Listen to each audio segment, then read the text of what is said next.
Մարդկանց առողջության ապահովման և բժշկական սպասարկման խնդիրը արդեն ինչպես գիտեք Նուբարաշենում հոգեկան առողջության խնդիրներ ունեցող անձանց պահման պայմանները բարելավվել են և նոր մասնաշենք է բացվել և մոտ ապագայում անազատության մեջ գտնվող հոգեկան առողջության խնդիրներ ունեցող անձինք նաև կտեղափոխվեն Նուբարաշեն համապատասխան պայմաններում ըստ էության իրենց պատիժը կրելու և այս առումով կարծում ենք, որ այդ քայլը առաջանցիկ քայլ է անձանց պատշաճ բժշկական սպասարկումը ապահովելու տեսանկյունից։ Ասեցիք բնական մահեր կան և ինքնասպանություններ, իսկ այդ ինքնասպանությունները դեպքեր ուսումնասիրվում են, միջանձնային այնտեղ։ Բոլոր դեպքերը ուսումնասիրվում են։ Ես չեմ ուզի դեպքերն անհատականացնել, բայց կարծես թե այս պահի դրությամբ առկա տվյալներով բոլոր դեպքերը կապված են հոգեկան առողջության որոշակի խնդիրներ ունեցող անձանց հետ։ Այսինքն այդ անձինք ըստ էության հակված են եղել ժամանակին ինքնավնասման և ես ուզում եմ ազնիվ լինել, մենք որքան էլ որ փորձում ենք հետևել, որպեսզի այդ ինքնավնասումները ճակատագրական ելքի չհանգեցնեն, երբեմն չենք հաջողվում այդ աշխատանքում և ներողություն ես ավարտեմ իմ խոսքը նոր կհարցնեք։ Եվ այդ է պատճառը, որ հիմա ուսումնասիրում ենք միջազգային փորձը, որպեսզի նմանատիպ հակվածություն ունեցող անձանց խցերում տեղադրենք տեսախցիկներ, եւ սա նորամուծություն է լինելու, բայց այլակերպ պայքարելը այս երևույթի դեմ ուղղակի հնարավոր չէ եւ այս առումով մեր միջազգային գործընկերներն էլ իրենց փորձով երբ կիսվում են, ասում են այլ հնարավոր տարբերակ քան տեսախցիկներով նմանատիպ անձանց վերահսկելն է, ուղղակի գոյություն չունի։ Եվ սա քայլերից մեկն է, որ նախատեսում ենք մենք անել, որպեսզի նմանատիպ անձանց կյանքի իրավունքը, այսպես ասեմ, մենք կարողանանք մենք դրա համար չէ, տեսեք, բալանսավորում է պետք գտնել ճիշտ եւ այն դեպքում, երբ վտանգը սպառնում է անձի կյանքին, գուցե հնարավոր են որոշակի սահմանափակումներ եւ մենք այս առումով հեծանիվ հորինող չենք։ Աշխարհում այդ փորձը գոյություն ունեցի եւ մենք փորձելու ենք տեղանալ։ Անձինք համապատասխան բուժ հաստատություններ կամ համապատասխան բուժ օգնություն չեն ամբողջ խնդիրն այն է։ Թիվը ավելացել է, թե տպավորությունն է այսպես մահվան դեպքերի։ Չէ, փաստացի, եթե խոսում ենք թվերի մասին վիճակագրական, իրականում դեպքերը ավելացել են, մենք ունենք դեպքերի աճ, եւ գուցե դա պայմանավորված է նրանով, որ որոշակի խումբ անձինք ավելի շատ են այս պայդրությամբ գտնում անազատության մեջ, քան դա առաջ էր, բայց սա պատասխան չէ, կարծում եմ, եւ մենք այս ուղղությամբ պետք է աշխատանքներ տանենք։ Ինչ ենք անում մենք։ Մենք հիմա իրականացնում ենք հոգեկան առողջության որոշակի խնդիրներ ունեցող անձանց հաշվառում, որպեսզի մենք հստակ իմանանք, թե մեր կոնտինգենտից որքանն է, որ իրականում հակված է ինքնավնասման, որպեսզի նրանց հետ կատարենք անհատական աշխատանք այդ ռիսկերի կառավարման գործիքի համատեքստում։ Փաստորեն ձեր մտերմում որ նշանակեցիք չօգնեց։ Եվ մի բան էլ ինչ հարցրիք։ Ասեցի փաստորեն ձեր մտերմին, որ նշանակվեց ԿԿՊ, ըստ էության որևիցե արդյունք չտվեց։ Այո, հստակ պատճառական կապ է առկա նշանակման եւ մահերի աճի միջեւ։ Այսինքն խոսքը կտրելու են, այո, կտրելու են եւ տարածեն, ես վստահ եմ։ Հիմա որ ձեր ղեկավարած կառույցում պայմաններ չկան, դրա համար մարդիկ ուզում են ինքնասպան։ Հոգեբաններ չեն աշխատում, այլակականներում, ինչ չեն աշխատում, Վերադառնամ ձեր հարցին, տեսեք, ինչու է նմանատիպ անձինք պատասխանատվություն կրում այժմ քրեակատարողական հիմնարկներում, որովհետև այդ հարցերը ես կանդրադառնամ ձեր հարցին, հարգելի լրագրող, ձեզ հարգալից պահեք, ես կանդրադառնամ ձեր հարցին, հարգելի լրագրող, եւ ավարտեմ մյուս լրագրողի պատասխանը։ Ասեք, որ ավարտեմ նոր, լսում եք, Եթե դուք բարեհաճ լինեիք եւ ինձ չընդհատեիք։ Դուք խոսում եք բարեհաճությունից, դուք եք խոսում։ Մի հատ էլ հետ տվեք, ձեզ նայեք, էլի։ Տեսեք, դուք բարեհաճ գտնվեցիք իմ Ոնց եք ուզում պատասխանեմ ձեր ընդհատելուն։ Ես ասում եմ, մի հատ հետ տվեք կադրը եւ նայեք ձեզ։ Տեսեք, բարեհաճ եք այլևս չեմ։ Այդ անհավանական ձեր ձևը։ Վերադառնալով ձեր հարցին, ինչ են այդ անձինք պատասխանատվություն կրում այսօր քրեակատարական հիմնարկներում, որովհետեւ այդ հիվանդությունները, որոնք որ ունեն, գուցե ունեն այդ անձին, չեն համապատասխան կառավարության որոշման այն ցանկին, որոնք որ անհամատեղելի են համարում հիվանդություն պատժի կրման հետ եւ առողջապահության նախարարության հետ համատեղ մենք այժմ նաեւ վերանայում ենք կառավարության համապատասխան որոշմամբ սահմանված հիվանդությունների ցանկը, որպեսզի կարողանանք այն ընդլայնել եւ այլևս հիմնատիպ անձինք, որոնք իրական առողջական խնդիրներ ունեն, չհայտնվեն ճաղերի ետևում, այլ ստանան համապատասխան բժշկական տեղում ստանում են, տեղում աշխատում են բժիշկներ, տեղում աշխատում են հոգեբաններ, տեղում ունենք նաև սոցիալական աշխատողներ, բայց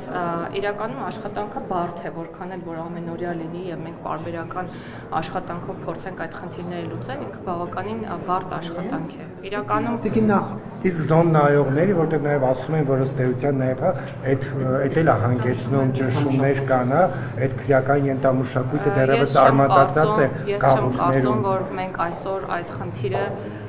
որպես սուր խնդիր ունենք,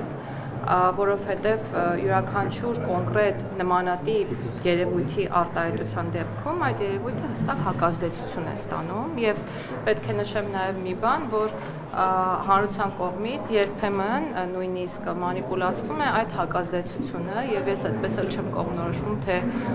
մենք ի վերջո ինչ ենք ուզում։ Մենք նախարարությունը հստակ գիտի ինչ է ուզում եւ ես բազմաթիվ անգամներ առիթ եմ ունեցել նաև ծառայության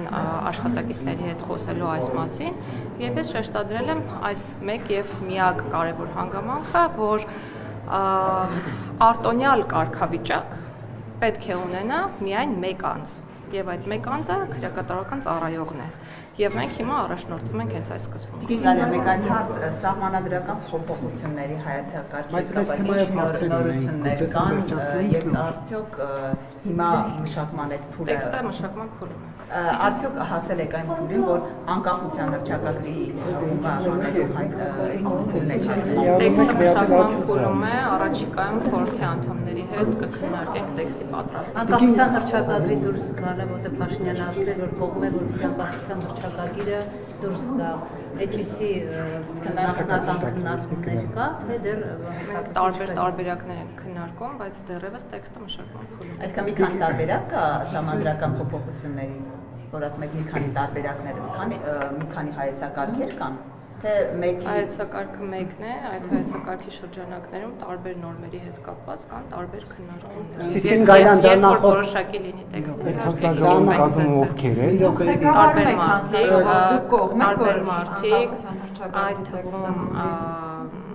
ընդդիմության ներկայացուցիչները ունեն հստակ տեղեր եւ չեն գալիս եւ ես խնդրել եմ որպեսզի իրենք ներկա գտնվեն այդ քննարկումներին եւ նաեւ կան եւ դեռ նիստ չեն հրավիրել, ուստի չեն պատասխանել առաջ մասնագիտացված հանձնաժողովը, որովհետեւ մասնագիտացված հանձնաժողովը հիմա հանձնաժողով չկա, խորհուրդը նկատի ունեմ, խորհրդի կազմում կան նաեւ քաղաքացիական հասարակության ներկայացուցիչներ։ Իսկ մեկ տարի որ մասնագիտացված հանձնաժողովը մարդ չկա, հա, անդամներ չունի եւ մինչ այսօր աշխատավարձի միայն 60 միլիոն է հատկացվել, սա այո, եւ մշակվել է հայեցակարգը, իսկ այդ հարցին ես չէ որ պետք է պատասխանեմ, բայց ամեն դեպքում այդ հանձնաժողովը մասնագիտական աշխատանք կատարել է եւ այդ դրա արդյունքն է նաեւ, որ մենք այս պահին ունենք հայեցակարգ մշակված։ Հիմա աշխատանքների իրականացման առաջնորդությունը ստանձնել է արդարադատության նախարարությունը եւ ըստ էության մենք սահմանադրության տեքստի մշակումը իրականացնում ենք մեր ներքին ռեսուրսի կներեք այդ հայեցակարգը օգտագործվելու է որևէ կերպ թե ոչ թե հայեցակարգում տեղ գտած դրույթները, այո, իրենց արտացոլումը որոշակիորեն ստանալու դրանից հետո կտրվի ժողովրդի դատում։ Հանրաքվեի իրականացման հետ կապված է հարցը չեմ կարող հստակ ժամկետներ նշել, ես միշտ նշում եմ, որ տեքստը 10 ամիսների ընթացքում պատրաստ կլինի։ Իսկ իրավական բանկը, որտեղ ինչքան գիտեմ, ասում են 26 թվականի թվականին միաժամանակ հնարավոր չէ, իրավունք չկա։ Չենք քննարկել ժամանակահատվածը, թե երբ է դրվելու դա հանրաքվեի։ Այսինքն կարող է ընտրության օրը միաժամանակ լինել չեմ կարծում։ Տիկին նախարար, բայց քանի որ հայեցակարգի փոխամշակումից հետո դուք եւ վարչապետը հայտնել եք դիրքորոշում, թե ինչպիսին պետք է լինի Սահմանադրությունը, արդյոք այդ հայեցակարգը 1 տարի առաջ պատրաստված Ակտուալ է թե ակտուալ չէ, որոշ մասերով միանշանակ ակտուալ է, որոշներով լրացման կարիք ունի իհարկե։ Երբ տեքստը պատրաստ լինի, մենք հայեցակարգային առանձին դրույթներ իհարկե հանրության դատին կհանձնենք եւ շատ մանրամասն կքննարկենք, թե ինչի մասին է խոսքը։ Այսինքն կուլիսների ետևում պահելու որևէ առիթ եւ հնարավորություն չկա, երբ ինձ հարցեր են ուղղվում, ինչու չեք ասում, ես միշտ ասում եմ, ասելու ենք իհարկե, որովհետեւ վերջնարդյունքում ժողովուրդն է քվեարկելու կողմ կամ դեմ նոր Բայց սահմանադրության։ նաև կարևոր է թե երբ դա կասվի։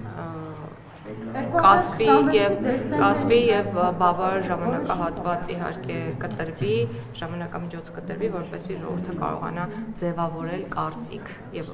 խոսքը նաեւ քաղաքացիական հասարակության ներկայացուցիչների մասին է եւ նաեւ բնակչության ընդհանուր։ Նախարարը նշանակվել նոյեմբերի 24-ին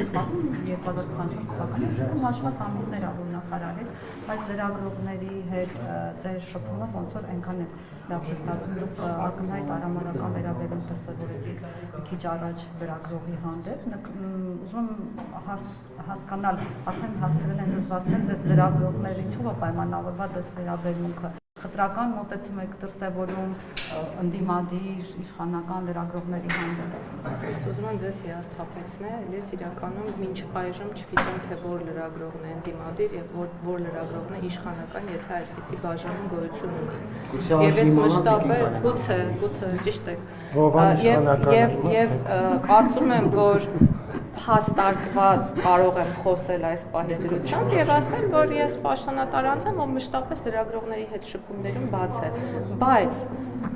կարծում եմ, ինչպես յուրաքանչյուր խելամիտ եւ ողջամիտ մարդ, ես ինքս տանել չեմ կարողանում, երբ հարցը հնչել է եւ ես պատասխանում եմ եւ կողքից մարդիկ ընդհատում են եւ իմ արձագանքը ընդհանրապես արձագանք է անհարգալից վերաբերյալ Եվ ես մշտապես պահեմ եւ բաց եմ շփվել լրագրողների հետ։ Եվ Տիկին Գալյան օրը ցերեկով ոստ եթերում քաղաքապետը մարդ է ծեծում, չի լինում ոչ քաղաքական պատասխանատվություն, ըստ էության գործարկել, բայց քաղաքական պատասխանատվություն դրան չի հաջորդում, ձեր գնահատականը Ես չեմ կարող դրան գնահատական տալ, համայնքային ծառայություն իրականացնող անձանց մասին է խոսքը, կառավարության ներկայացուցիչ եւ այո, եւ հարգել լրագրողը շատ ճիշտ նշեց, որ քրեական գործ է հարուցվել, ես կարծում եմ, որ քրեական գործի հարուցումը հետագա ընթացքը խնդրի լուծման ցույց կտա։ Ավելի ուշ, որտեղ ծեծվողի նկատմամբ ավելի շուտ էին գործառույթում, քան ծեծվողի նման բան չենք տեսել։ Փաստը որն է, որ քրեական գործ է հարուցված, չէ։ Հիմա ինձնից ինչ արձագանք է կալում։ Պետք է հարուցվել քրեական գործը հարուցվել է դեպքի արդյունքում։ Ես բռնությունը դատապարտում եմ բոլոր տեսակի բռնությունների։ Բոլորը իշխանության բռնությունների մասին է։ Բռնության մասին է, բայց դա ինչ օգուտ է տալիս։ Դե մենք ես չեմ կարող վերցնել տվյալ անձին եւ տեղափոխել քրեակատարական հիմնարկ։ Անգամ շատ մեծ ցանկության դեպքում,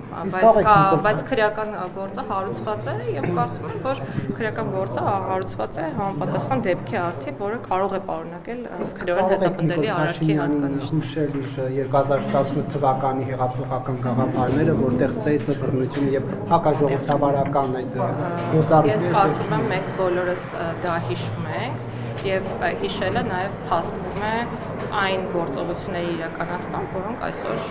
արկա են։ Խոսքը տարբեր բնույթի քրեական գործերի մասին է, խոսքը տարբեր կալանավորումների մասին է եւ նաեւ դատապարտումների մասին է, այդ թվում նաեւ կոռուպցիոն դեպքերի մասին եմ ես խոսում։ Ուղղակի վարչապետը խոսում է հոգատար հանրության մասին, բայց իր պաշտոնատար անձինք ծեծով են օգտանում քաղաքացիների մասին։ Ես չգիտեմ իր պաշտոնատար անձ հասնում է։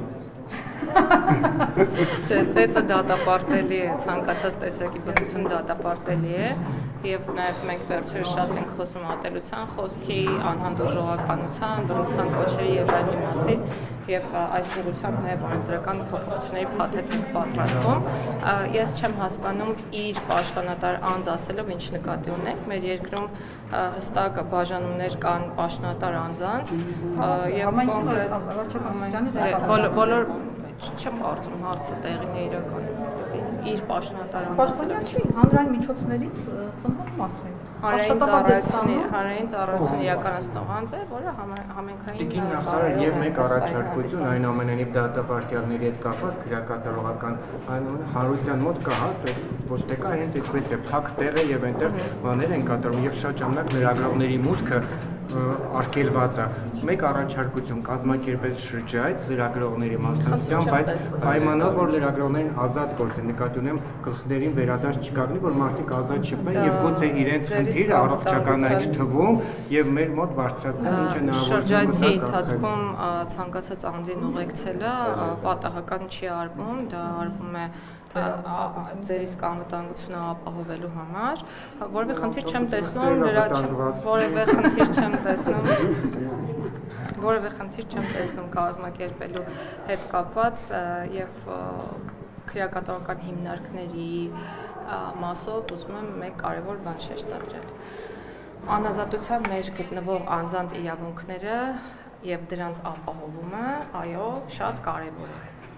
Մենք այստեղ պետք է նկատի ունենանք մեկ կարևոր հանգամանք։ Պետությունը ունի պոզիտիվ պարտականություն ապահովելու